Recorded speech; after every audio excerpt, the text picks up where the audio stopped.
Hi, I'm Christina Shadid from GALvanize. Steve Wyche, thank you so much for joining us for the Who Not Do series with GALvanize. So we know a lot about what you do, and you're really good at it, but we want to know more about who you are. And that's kind of different for you because you do a lot of discovering other people's stuff. But if I really wanted to know who you are, where should I start? Wow, I mean, I would think you started my Midwest upbringing. You're a fellow Midwesterner, and one thing I can say about our trait, I grew up between Minneapolis and St. Louis, is that we appreciate everything, no matter how big or how small. I don't think we're as judgmental as some people, and I think we have an inherent grind. But I think the one thing again, that I notice how people from the Midwest is our appreciation for somebody helping us shovel the driveway, or someone just calling to see how we're doing. I mean, and I think that's just a character trait that's, part of how I was raised, but it's also part of where I was raised. I think we have a lot in common in the fact that we grew up in a place that didn't really look like us. And so the influences that we had weren't from the people we saw in person, they were more from TV. How do you think that shaped you?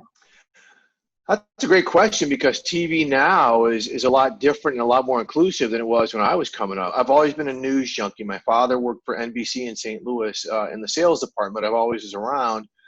So when I got to see people like Bryant Gumbel when he was young, coming up, doing sports on NBC, that's what really took me. And that's what really was like, I want to be like him, because there aren't many people I see who look like him, who know sports the way he does, but who can speak about other things and tie them all into a perfect bow. He was a positive influence for me in a world where, as you mentioned, I mean, elementary school, I was typically the only black kid in my class.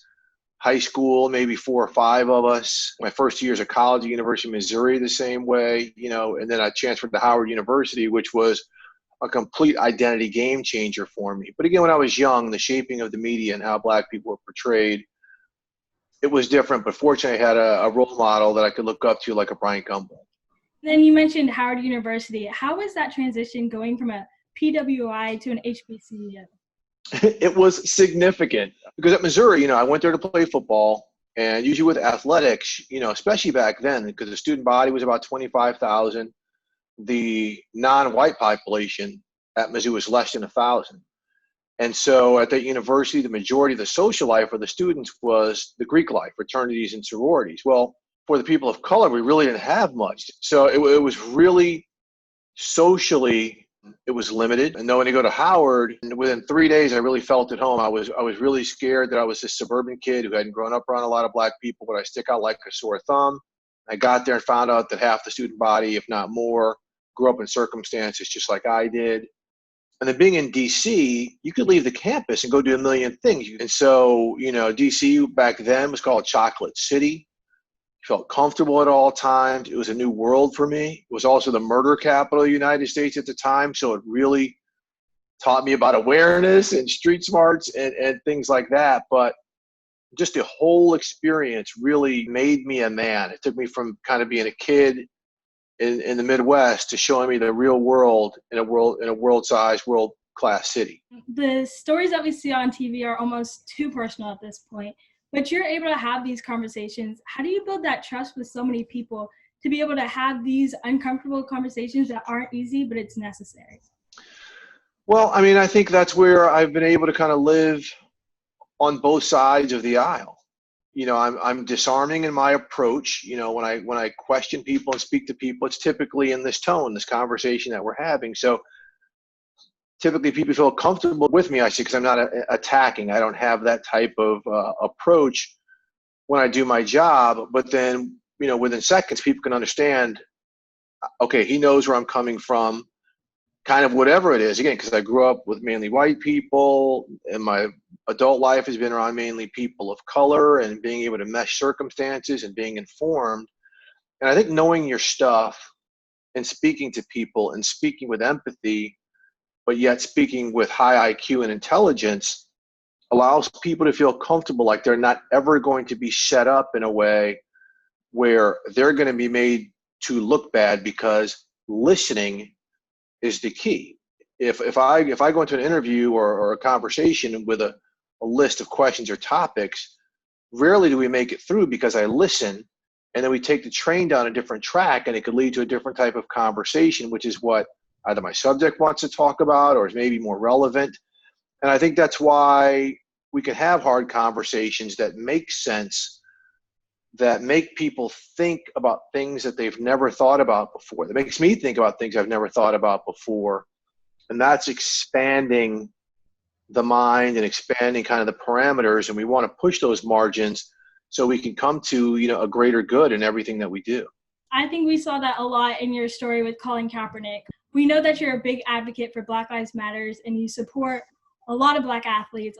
But what was it in yourself, your own personal story, that made you feel like that is an issue I want to speak up on right now?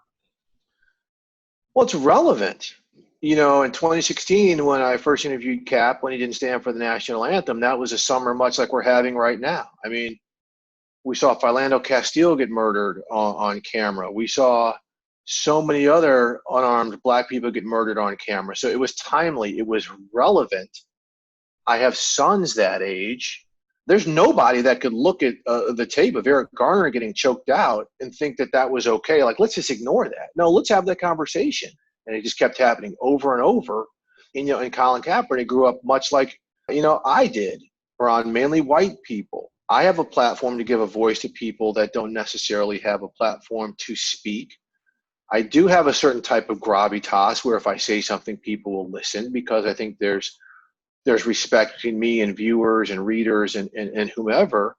And then the subject matter, when I talk to athletes, coaches, whomever about this, they see somebody who may look like them, or even if it's a white athlete, somebody who can understand their perspective, whatever that perspective may be, and convey it in a way that isn't offensive, but is also kind of pushing boundaries, again, to make people recognize there's a lot of wrongs that need to be righted. Because you have such a large platform and you work for such a large network, did you ever second guess yourself when you were beginning to speak up more? Oh, yeah.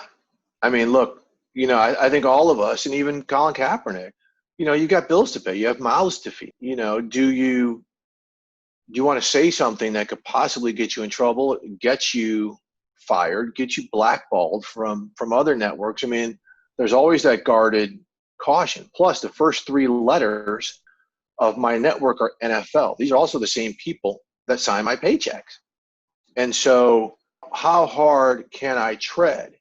But at the same time, again, because of the respect and trust that I have gained by earning it over the years, because I am one of the few Black voices that we have on our air that isn't a former NFL player, that does a lot of news coverage, that does a lot of this or that can speak on certain things a certain way. Yeah, I mean, I step on toes. I mean, I've come at Roger Goodell, I've come at owners, and a lot of times it's with condemnation, but it's also with intelligent condemnation, not accusatory or offensive in a way like, okay, they may not like what I say, but they get it because it's just. You have a lot of accomplishments and you've done a lot of great work, but what would you say was your defining moment, your biggest accomplishment that has made you have this voice to continue to speak up? Ooh. Well, it had to be the Colin Kaepernick saga. I mean, I've done a lot of huge stories and things like this, but it's just such a different time. When Cap did what he did and you saw the immediate reaction, it really created a tension on top of everything that was going on politically. It was just a timeliness, like, if this guy is going to possibly forsake his career, and he did it personally, he didn't ask anyone else to do it with him, I think it is time to amplify the discussion a little bit more in-house, fight for more discussions about things that involve people of color and women and gender types of questions. And let's not just stick to the status quo, because if we do, we're tone deaf with everything else that's going on in the world. And right now there's a lot going on with women in this business. We know that you're an ally with the GALvanize women and with the women that are broadcasting, but what have you learned by listening to their voices? Just so much. I'm going to give you an example. Okay, so I've been given a lot of latitude at my network. We've been having a lot of these social justice roundtables and discussions and all these panel discussions on a lot of different subjects. So I've been the one, almost like an executive producer, and booking the guests and arranging them. And after what happened with the Washington Post story revealing the culture around the Washington football team and this and that, and knowing so many other women in the industry who have gone through so much, so I'm saying to myself, okay, this is really nothing new. We had a woman producer at our network named Wyche, who's just dynamic, like me, a Howard graduate, somebody who's got all the potential to be a superstar in doing what she does. She texted me and this and that. And I said, hey, great idea. I'll take it, to this person and let's kind of push forward to this, and I can help you with this and that. And then I hit her right back. And I said, I apologize for that. I don't need to do anything. You got this. This is your baby. So, I mean, this was just like a week or so ago. And here's me, Mr. Open-minded, raised by my mother, try to treat women a certain way, being a pig, thinking that I had to intercede to help her do something that she was more than capable of doing herself.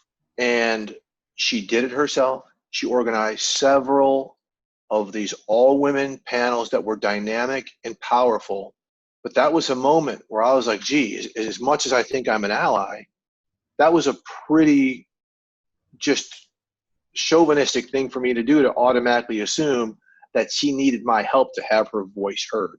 And maybe in some places, women do need men's help to have their voices heard. But knowing who she is and where I work and some of the changes we're trying to make, I realized it was wrong without her saying it. And that was just an example of sometimes we need to be allies by getting out of the way and letting the women who know what they're doing do their thing and doing it well and proving it without anyone else's approval. Thank you so much